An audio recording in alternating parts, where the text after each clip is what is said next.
Right now, I'd like to just welcome everyone here. I'm really glad to be here with the team and also with our guest who's coming to us with lots of experience from the virtual world development at the university level, Dragon Shichiroji. And I'm not sure if I'm saying that quite the way you would. Pronounced so well. Okay, really glad to have you here and sharing your experiences in the virtual world and in designing things for education, particularly. And I'll give you the floor. Thank you so much. Thanks very much, Mehdi, for the introduction. So, firstly, in terms of housekeeping, I hope you've all got good audio and you can hear me well. And if it's a bit quiet, feel free to zoom in a bit closer to me on the mic here. As there's no text accompanying this, unless you've got the live stream, without voice, you won't be able to hear it. Okay, so I hope you guys are good for sound. So let's begin. I'm going to just firstly start off with just introducing the topic today, and I'm really happy to be able to do this one properly.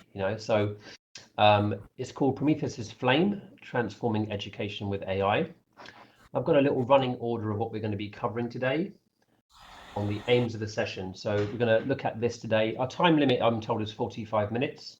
I should be good to stick to that for the main content, and there's a conversation after this which we'll relocate for, and in that conversation there'll be a chance to also practice and try out and just experiment a little bit in the background during that conversation. So I want you to have some interactivity too.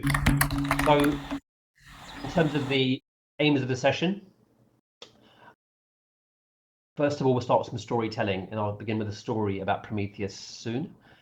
I'll then look into how that really is a parallel to the AI huge wave of development we've had recently. Then moving into how AI can be used as a teacher to innovate the practices of teaching, learning, and assessment. I'll talk about some of the tools available and how you can access them. A real focus on learner outcomes with AI, and I think we should give that line of sight all the time. A bit about prompting and doing effective prompts as an educator, and some context to the ethical implications of using AI as well. So I'm going to begin with a bit of tradition now, and as we are in a fireside environment, and if you can, I've switched to midnight as I told my colleagues, so just to get into the mood of telling you a story about Prometheus. And as I go through this story, we're going to talk a bit about some of the parallels also. So there are many myths from the Greek legends and also different variations of them. So I wouldn't say this is necessarily the only perspective of this, but according to Greek mythology, Prometheus was a titan. You can think of it like a super god. And these are the race of gods that preceded the Olympians. Prometheus is often credited with the creation of humans. And in one version of the myth, he molded the first humans out of clay, which then Athena breathed life into.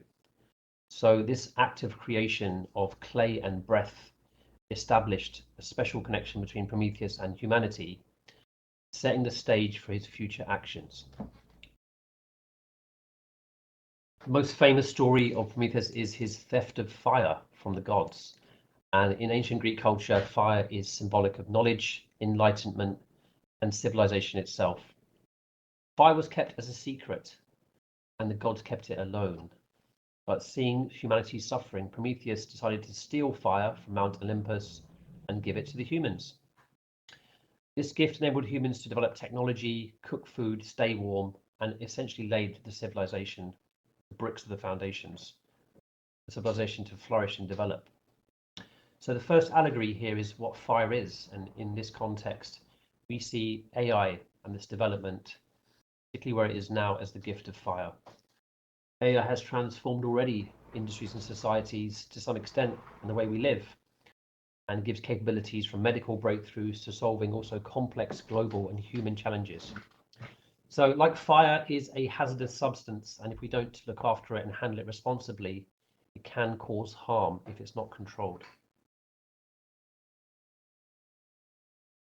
Now, given this was a theft and Prometheus stole from the gods, Zeus, the king of the gods, was quite angry, and on discovering this transgression of the natural laws that they followed, he punished Prometheus by binding him to a rock on a mountain.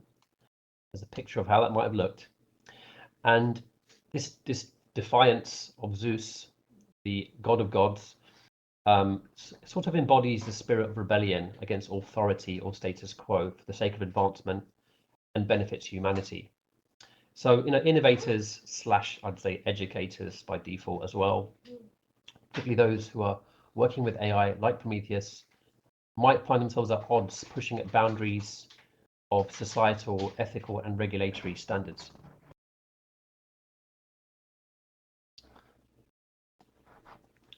So, as well as being bound to a rock, that was not enough for Prometheus.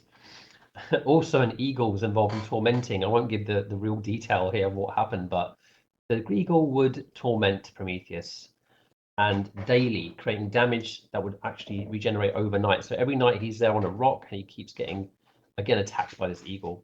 This is a type of eternal punishment. And it was really about Zeus's wrath and the consequence of defying the gods. So this notion, despite the good intentions of Prometheus, had some unintended consequences. And it underlines the complexity of when you intervene in the natural order of things and how things are. So much like how AI advances, and especially the exponential curve is going on now, is raising a lot of dilemmas and consequences. That the consequence of the effect could be privacy concerns, social inequality, those who have and those who don't have, job displacement, and the ethical use of autonomous systems such as cars or even robots. So this torment did not go on forever because Hercules, as one of his 12 labors, came to free Prometheus. And Hercules' 12 labors, the allegorical thing, is really his 12 labors were about trying to attain perfection. That's why he went through these efforts. So Hercules shot the eagle with his arrows, and this ended Prometheus' suffering. So this heroic act freed Prometheus, but also symbolized the potential for human heroism and forgiveness. So AI here is the call for balanced governance. So rather than having a punishment, this is a way to find a way forward here. This is really about governance and policy, and any educator here will be working within the provision of a university or a further education or community college or school, and they will have certain policies that need to be developed. This will enable educators to take chances and innovate, which is also what we encourage our educators to do, but while reducing the risks through standards, processes, regulations, and also the discourse and discussion really is needed. So summarizing that, so this allegory is about this double-edged sword of technological advancement. You would have heard of the Gartner's hype cycle, and AI is one of those hypes at the moment, a trend. And we're kind of on the curve of it at the moment, and it's going to start to calm down a little bit and then sort of focus. That's what should normally happen with hype. So this myth, as educators, we're sort of reflecting on this story to think about the ethical aspects of innovation and the impact of what we create on how it can impact society and our learners, really, and the world at large. So we are, as educators and innovators, modern Prometheans, trying to harness this potential to move humanity forward through our giving of our learning experiences to our learners. So we're now moving into looking at how AI can work with education. So what AI is, a little definition, and sorry if you can't read the slides, please zoom in a bit closer. I hope you can read some of the things. And I've been using it a fair bit in my practice as well, so this comes from also my experience of it. So AI defined as a technology that enables machines to learn from experience and perform tasks that typically require human intelligence. The sort of types of things that we can do with AI is planning. I mean, one of the challenges we have in a, you say, quite an agile environment is to plan well, and we want to focus on the pedagogy and the content and the planning. Having a sort of plan every year might require adaptation and contextualization to the learners we have in front of us. But AI can generate these multiple versions of the same lesson plan, allowing them to choose one they like best, or even make it more focused towards a particular group of learners that are different every year. Blocks. Sometimes as teachers, we might find ourselves coming across creative blocks or challenges just to move forward with something. And if we're stuck with a particular learner, for example, I tried this, quite a few times, learner who I was not able to engage or help with a particular concept, it gave me some alternative methods to doing so. Collaboration. AI can be used as a collaborator to brainstorm ideas. A learner can collaborate with AI and it can sort of come up with ideas together through a conversation and even share their work and ask it for critical feedback on it. If they get stuck on a concept, they could ask it for help in the absence of a teacher, provided they do so ethically and responsibly. Modeling, it can also create case studies. I was just today talking about law in digital marketing today in my class, and we're trying to get some examples of laws, yeah, and laws that are relevant and also how they've been breached in certain scenarios. So creating examples for students to examine, it gives them an opportunity to compare and contrast and evaluate. Very useful for new conceptual approaches in teaching. Assessment, creating personalized learning plans, and also creating ways that they can fill gaps in their knowledge, how they can plug gaps through sorts of quizzes or question answer type assessments that can be generated. Onto some technologies now and things that are out there. So this slide of mine changes every time I do it. I've been doing it like every 2 weeks or 3 weeks at work as well. So the current technologies out there, we've got generative AI, which is the primary focus today. And we've got things like chatbots and the main ones that are fairly well known, Copilot, which is part of the Microsoft offering, ChatGPT, Google Bard, see it's now called Google Gemini, that's already changed, and Bing AI, and that features natural language processing of text and conversation there. Then we have the visual creation, and I will touch on this a bit more later on today and also look at audio and video as well. So we've got something called Adobe Firefly, which is part of the Adobe package. Educators can access the Creative Cloud from Adobe, and this is one of those built-in browser-based generative AIs. DALL-E 3, which is built into ChatGPT. Some other ones, Midjourney and Stable Diffusion, are browser or Discord-based applications, and the OpenAI one, which is now moved into also GPT. So I expect out here we've got a fair bit of maybe some experience with who's in the room and things people have used already that they may recognize. If you haven't used this before and are completely new to trying it out, I'm hoping that you also can give you a chance to actually have a go yourself and in the time we have today in the second part of the session. So here's a screenshot of an application called Teachermatic, and this is based in the UK has designed this. I'd imagine other things are out there in the world too, but this is an example of a platform. This is specifically for generating specific resources for teachers that you might recognize here. So lesson plans, rubrics, multiple choice questions, a course outline, a course module description, topics, schemes of work, and FAQs. This is just one of the screenshots that I was able to sort of capture and fit in. So this Teachermatic application, the web address is given there. If you search this, you'd find a number of generators that's got built in, and it has a free license for educators.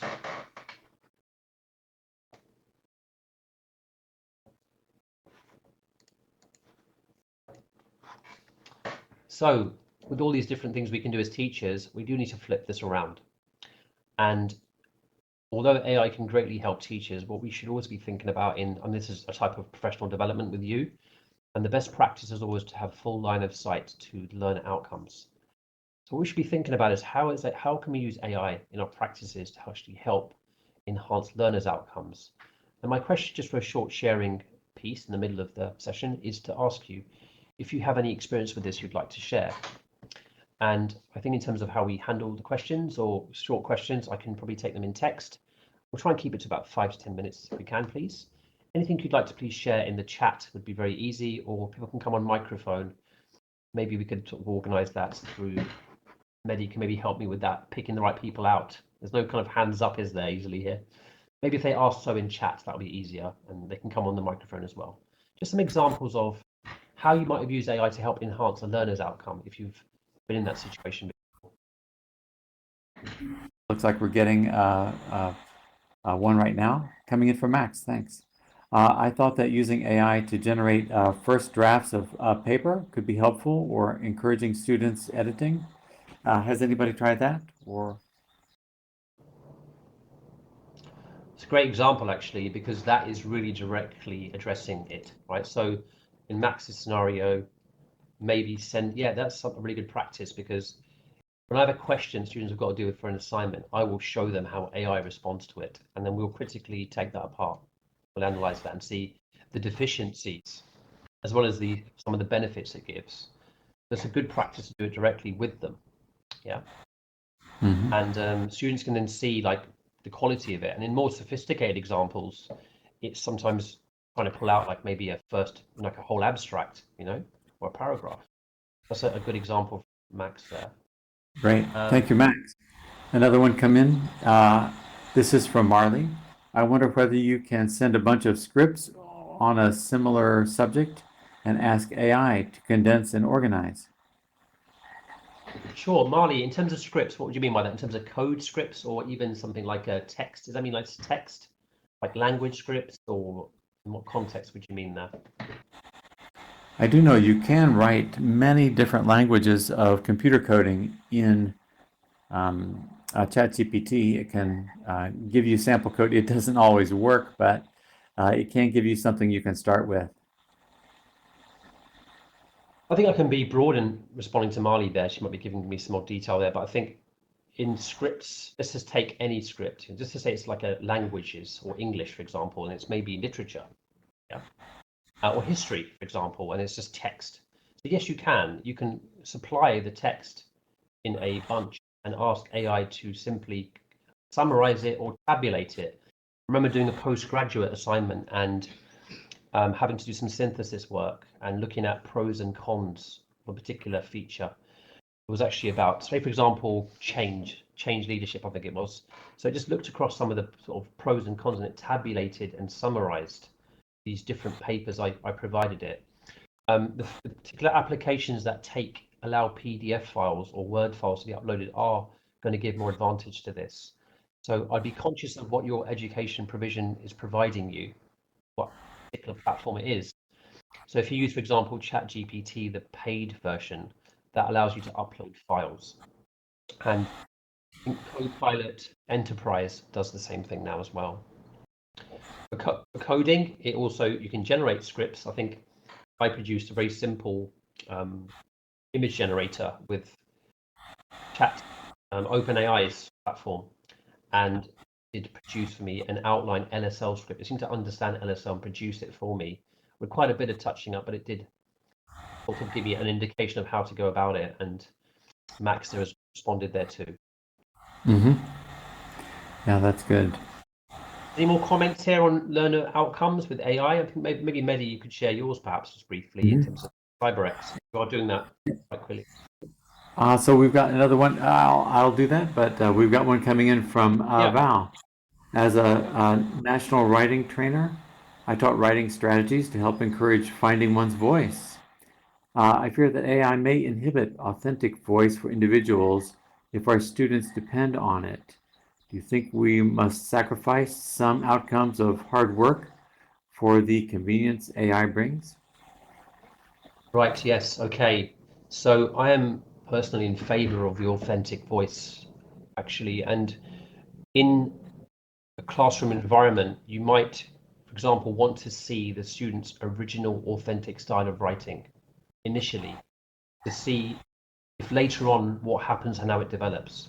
You might, for example, take a type of initial assessment of free writing, for example, or a starting point, which is the natural voice. Yeah, I think then after that, if they're learning from AI and then they're able to improve their authenticity from what they're learning from it and how it's being critically analyzed or reviewed, and that is a bit like how maybe you're learning from, say, Google or from other learners, isn't it? I wouldn't say it's that different. But I'm against these shortcuts because I've seen too many plagiarized pieces of work come to me that are just shortcut, and we can now tell. I'll talk about plagiarism in a moment. And I'm much more in favor of the hard, you can say hard work, but developing, say, authentic writing and the expression, our academic expression, is really an essential thing we want from all our learners. And therefore, I'd say you want to effectively jigsaw in every so often a natural writing exercise. It's a bit traditional to go back to pen and paper, but I think we need to bring this back. And AI maybe gives us the opportunity to do so, and here's a chance to now transform things and bring back the best of what was old, and traditional in our education. So I'm certainly in favour of that. So I'd say both, Val, in this case. We've got to work with it and also bring the original back as well. So I agree. Yeah. One example I was thinking of is that I have a forensics case where students use ChatGPT to create a template for forensic data gathering, a forensic journal. And that's something that's easy to surf for on the web, but then the students critique each other's templates and they have to fill it out based on a virtual world experience, something that ChatGPT couldn't do. So then they can tune up the work from ChatGPT once they see, compare with their peers, and then add their own voice in as they describe the experiences they've had and the data they've gathered on a forensic CSI style incident. So there you have a opportunity to try something out which is real. Yeah, that's it. Experience. Yeah. There's some really good comments coming through here. I'm not conscious of the time as well, so I'm going to scan through some of these. Okay. Comment from Val. I'm going to pick this up shortly in a minute in the next slide. I'm going to go over plagiarism there. Max given a creative suggestion there for how to help with creative. Wow, that's nice. And AI for ethics. Oh, we've got a name with AI for ethics. Someone is there with a name of this. This is interesting. Okay, yeah. Right, no problem. Let's talk about plagiarism right now, folks. The right segue is right into this naturally. So here's the challenge we have now. So learners are, first bullet point, already using AI to write their assignments for them. And just like they were doing with Google before, right? It's not that different. And just like they were doing with places like Course Hero, where you buy your essays, and people are paying for these things as well. So I think we need to think about this balance in a balanced way. AI is a great tool to inspire learners and support their education and planning. It's just about the ethical use, and that's a skill set to give them. It's the training of them. We have to educate them to use it well. And from us as teachers, as ever, we have to be one step ahead of this, so we can direct learners as to how to do this. So with a certain type of prompt combination, AI can generate an entire essay for you, an entire answer to a question. But there are certain features of AI that are sometimes give this away. And the more you use it yourself, the more you start to see its style of writing. For example, things like being overly superfluous, whimsical, certain types of spelling, certain words they use more often than others.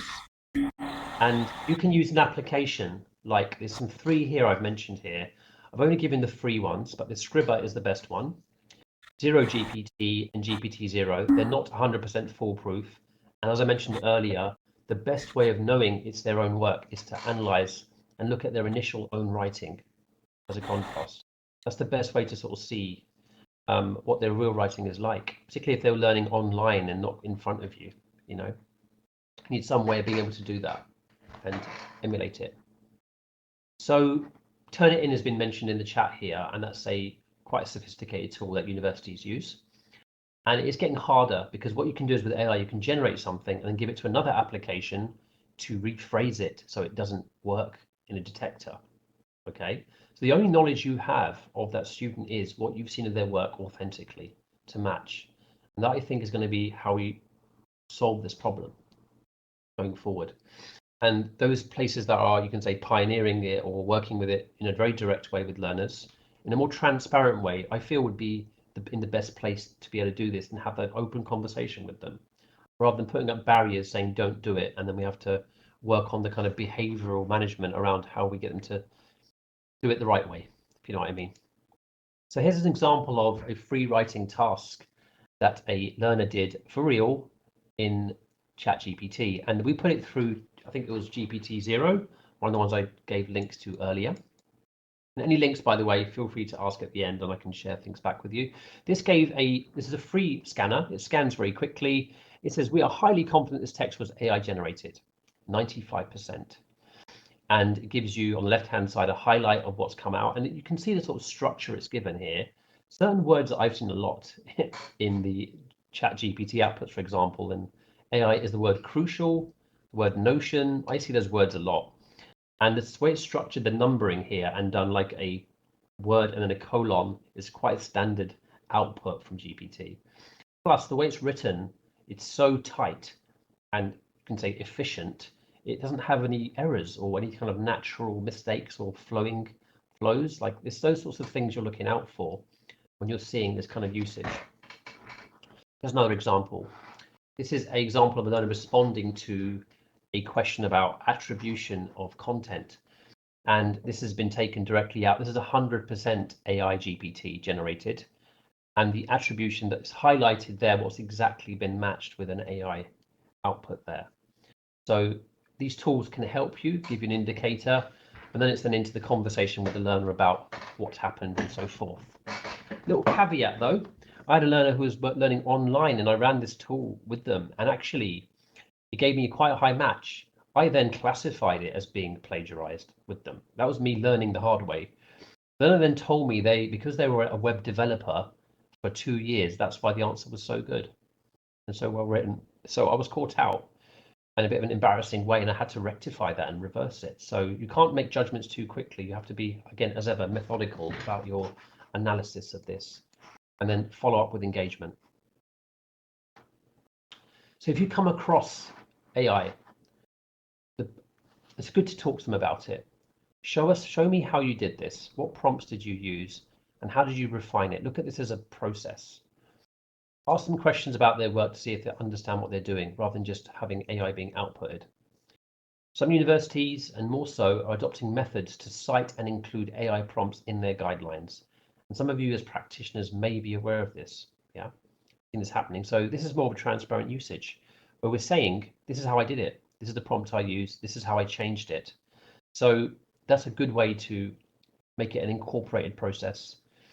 And then if you've got flexibility in your assessment design, consider at least one other assessment method to support authentication. It could be presentation, Viva, observation. There are many other assessment methods you can use. So on to now designing prompts. Now you would have seen prompts before. I'm going to go into more teaching and learning type prompts in a short second, but here's the starting point. So prompt design is about content and context. When you're prompting an AI, generative AI application, it's having the clarity of what is it you want to make, who is the audience, and what is the style and tone. Those 3 parameters allow you to work with an output, and you can iterate these until you get something workable. Let's look at some examples. Here's some examples in a teaching and learning context, and there's actually a guide to ChatGPT there with a PDF file which you can get hold of.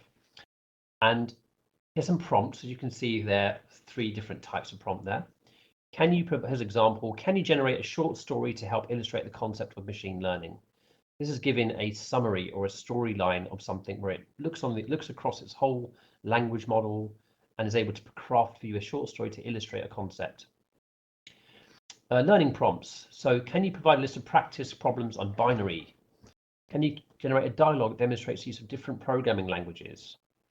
Something like quantum computing. Can you give me an overview of the latest advancements? These are learning prompts that can initiate particular discovery type learning for a learner who can work with question and answer until it finds it has a good understanding.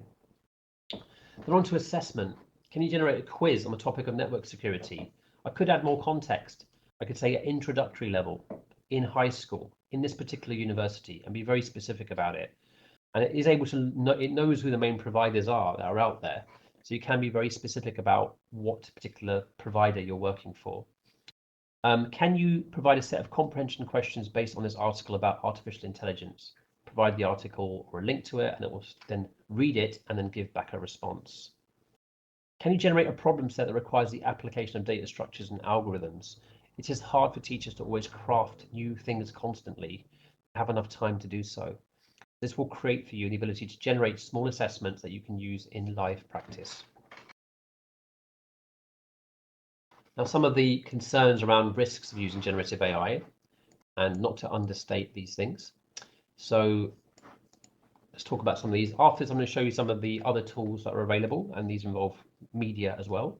So 3 main headings on this. One is data security.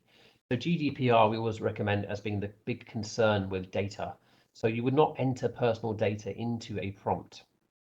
You can turn off settings that do this, and if you are working within a provider, you will have enterprise Bing AI probably, which will protect your data for training.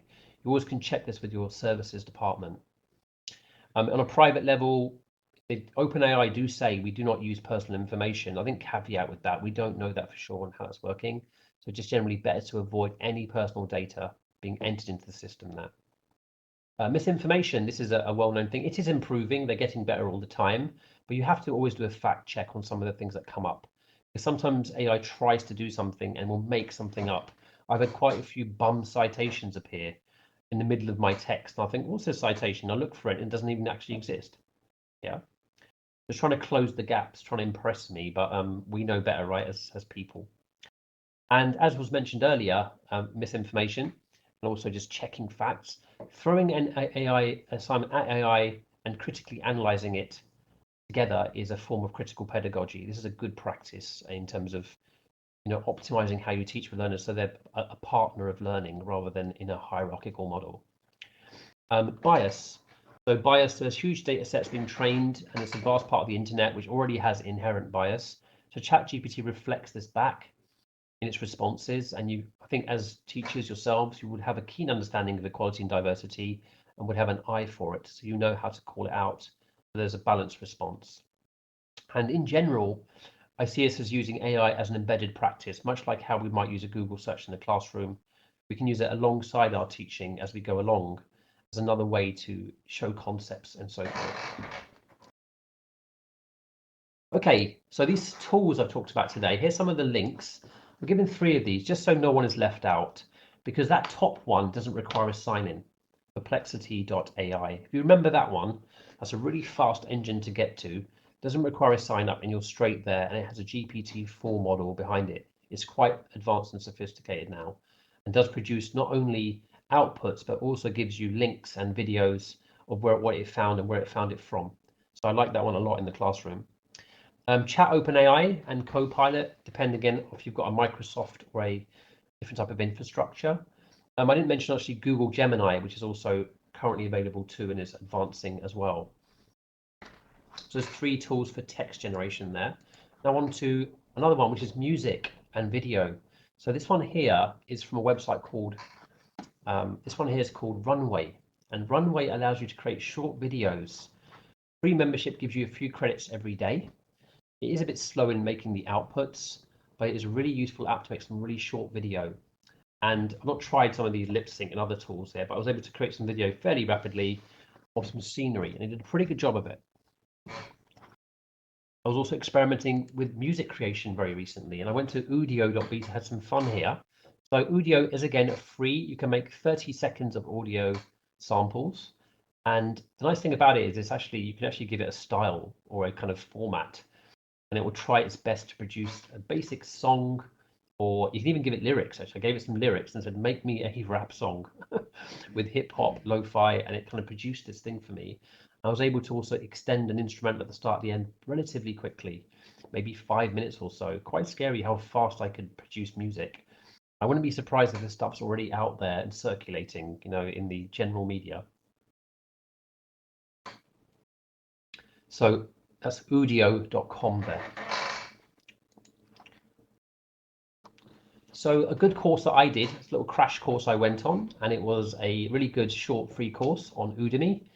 And I was able to get through it. I think it's 2 hours long. It's 2 hours, this short. And this is a really good crash course in using AI for educators. And I was able to really rapidly pick up some really good techniques. And this kind of informed some of my presentation, really, and the style it was done in. So this is a free MOOC on Udemy, and I'd recommend this one. If other people have tried these things out and had a look at them, then I can certainly be happy to discuss that in the conversation section.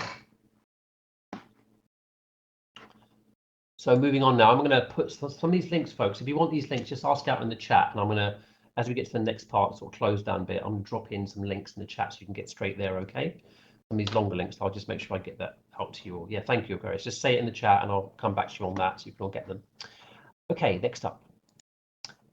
So I asked AI itself, I asked ChatGPT this question. I said, look, are you here to replace us? Is that your aim here? And it came out with quite a nice answer, actually. I was a bit surprised. And so the kind of AI, another phrase being used by some kind of scholars as well are saying it's maybe not artificial, maybe it's augmented. Maybe that is a better word, and it's a different way to look at it. So, if you look at, for example, the general theory around what technology is doing to professional work, it's either substituting, it's either automating, or it's augmenting and enhancing. Take, for example, like how a car now has a sat nav inside it. It's augmented the car experience. So as a teacher, for example, we can get these great things you saw earlier that are possible, but it's augmenting our expertise and it's complementing it. It's not going to replace it that easily. And the human says, this is from ChatGPT itself, is quoted, the human touch, empathy, connection, and domain knowledge remain crucial in the teaching profession. Notice that crucial is in there. And AI should be used as a tool to enhance decision making and maximize the positive impact. So as we go into the next this is a sort of close out of the presentation part, and I want to allow some questions here at the end and just making sure you've all got links. So think of the word as being augmented there. Now, practice time coming up in the conversational part. Here's the kind of thing, I'm going to be quite open about it really. I want you to try these things out yourself. And you might come across with some challenges, so we're going to help out. So the kind of things you could do is practice of this using some of those tools I mentioned earlier. Choose a topic, it's a scheme of work, choose a topic and use AI to help populate a scheme of work. So you're doing some training for someone, or even in a business context, I've got to do some training on how to use Microsoft Teams at work. Make me a lesson plan for it. Make me a scheme of work for it over maybe 3 sessions. How would I do this? It will give you some starting points to get you going. Setting targets. Sometimes learners have tutorials and workshops or interventions through pastoral work. Setting them smart targets and making a smart target with AI is quite an effective way to do it. How can I improve this learner's ability with statistical measurements, in their assignment on maths? Give me a smart target within a month and it will produce one for you. Resources, choose a topic or theme and use AI to help plan resources. Let's say I'm doing something on geography and I want to make a list of big cities and things you can do in these cities. And maybe talk about some of the different features of the landscape there, the different topology or the height from sea level, etc. Create me something which helps me, do like a walkabout around a town. This kind of thing is great for resource design. It's basically as flexible as you want it to be, and it will always respond.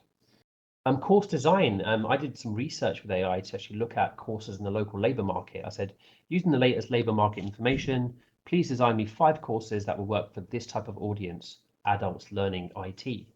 And it came back with some quite useful suggestions. And I must say, it did work in terms of also intake as well. There were popular courses. It did do some very good research for me. So as us people who design courses and put them together and also create them, it can bring in this wider research of your local region and environment so you can meet your local needs better, whether it's for business or for social purposes. So there's a practice time now. I'll probably allow, we've got till I think 5 minutes there, just to sort of have some sharing. And maybe I can put some links in the meantime. So feel free to comment. Maybe looking at this practice activity here, is this something you think you can have a go at? Or maybe some experiences you've already had which you'd like to share that you thought were quite innovative or useful. Meanwhile, I'll put some links in the chat.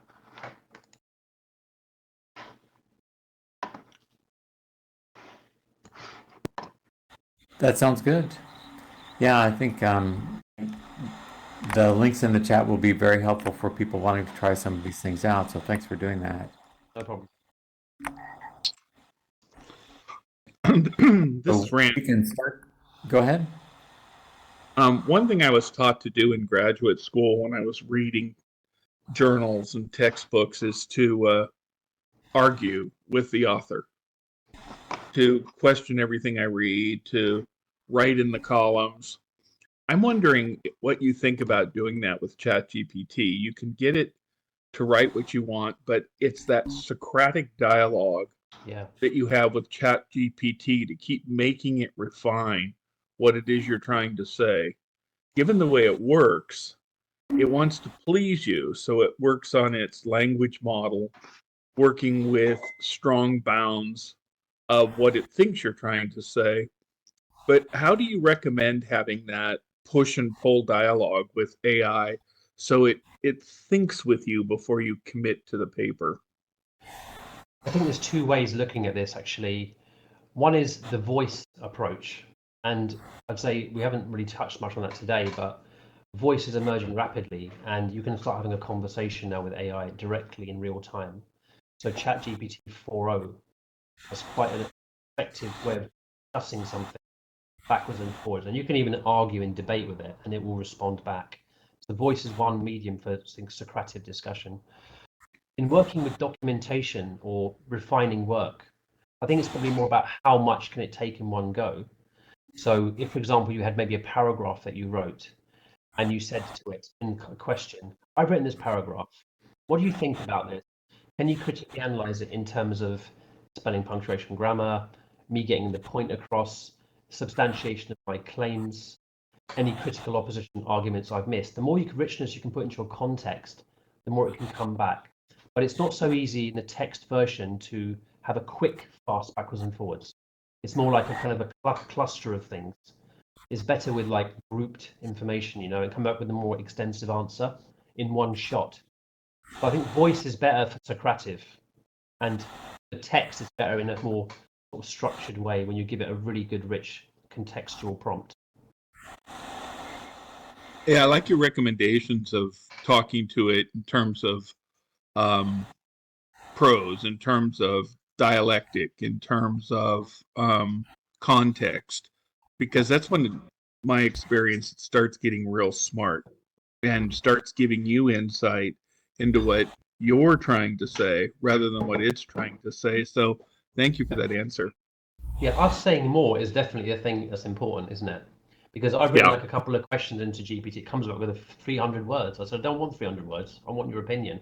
You know, so you have to tell it to behave a certain way, and it will respond back to that, and it will improve. But I find that's been so much better with voice AI, which is going to be the most likely interface for it going forward.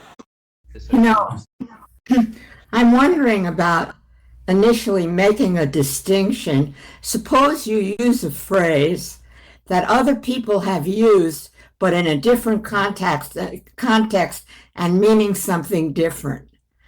And there's no way that it can distinguish unless you could say something up front about the way you're using the phrase. You're right, exactly. It won't pick up that subtle use of slang, maybe, or personal subjective things, unless it knows you. This is the thing now about memory, because the earlier models didn't have memory, now they're adding memory to it. So if it gets to know you better, it will start to understand you better. Well, it's like, you know, I teach something called symbolic modeling, but if I put that, if I look for that, it'll send me to a Wikipedia with people who wrote a book called Metaphors in Mind, who are using that phrase completely differently from the way I use it. And I've got all kinds of writing and stuff. So I'm wondering whether it would cause a confusion if I can't make the distinction. I think that it's about its learning. So if its training is turned on when you're doing that, if you tell it you've got this wrong, or what I mean is this, then it learns from that. It learns from it, especially if enough people do that. It learns from it. Right. So memory thing here. So it will learn about specific things that you have subjective, say, perceptions of. And Okay. if you tell it it's wrong, then it will learn from that. But if you don't, it will carry on making that same mistake. I see. Okay. Yeah, there's the ethical area though about memory, you know, and how it learns about you, and that's going to be a whole uncharted space, you know. So that's a really great question. Thank you for that. Really made me think hard. So we reached 9:45. I think that's the time for the switch over now. Is that right, Mehdi? Yeah, thereabouts is really okay. I do see that we have one request for the musical notes or the music generator. Yes, I put in the chat actually, yeah, earlier. I should probably make a note card here and just quickly put it. I'll do it anyway, you know. So it's come. I can probably make one for you. Okay, Give a couple words for the music. Yeah, it's there. Who asked for that? Sorry, was that let's see, Aquarius. Yes, Aquarius is there. Go up to. Oh, it came out as a whisper. Sorry. Music is udio.com. There's quite a few actually. There's Udio and there's one called musicfi.lol. That one there. There's a couple that are out there. You know, a really funny one actually. One of my, if I can give this to you now, this is a really good link. for all of you actually. Let's just give this to you now. This one is everything in one page. It's very up to date. Have a look at this link if you can get to that one. Futuretools.io is everything out there for AI, and it's got really good categorization in search bar. So you can say, I want an app that just does curation of music, you know, or just does prompt guides, or just does translation. I'll give you the right AI for it. And this is a really big, massive library of all the AI out there. It's just about keeping up with it. Plus what's free, what's paid for, what's freemium. This is a really good resource. One of my technicians gave it to me the other day. Goes, oh, I'll have that. That's a really good one. Futuretools.io. Hopefully that's responded to Aquarius's question. Yes. Okay. So those of you who are going to stay on for the conversation, you're most welcome. And if you're not, thank you so much for coming. If you want to talk about any of these things, you're welcome to contact me and have a discussion further. I was just musing with Mehdi. I mean, I think there's space for some kind of community of practice where we talk about AI and how it's working in the classroom in more deeper examples and the things that we're innovating and trying amongst ourselves that are working. I don't think it's too far. We're seeing already that AI will enter SL and it'll be a part of it in terms of scripting and LSL, and we'll see it more integrated in terms of educational experiences here too. So I'm really keen to talk to anyone trying this stuff out and to remain in the conversation on it so we can make best advantage out of it. That's wonderful. Hey, I want to thank you so much for coming to the expert series and presenting, and also for the opportunity to have our guests interact. And I want to encourage that to continue as we move over to the casual area where we may have some. Let me just take a quick look here. Do we have? Yes, indeed. There are some. There's some cake and some drinks, and so we could move into that area and have a continued conversation. Thanks very much. That's great. Thank you so much, Benny, for hosting me as well with the BWC. Great to be back here again, and quite happy to be part of any community going forward as some of you are up for that. I'm good. Yeah. Let's take a moment and thank Dragon for presenting today. Thank you.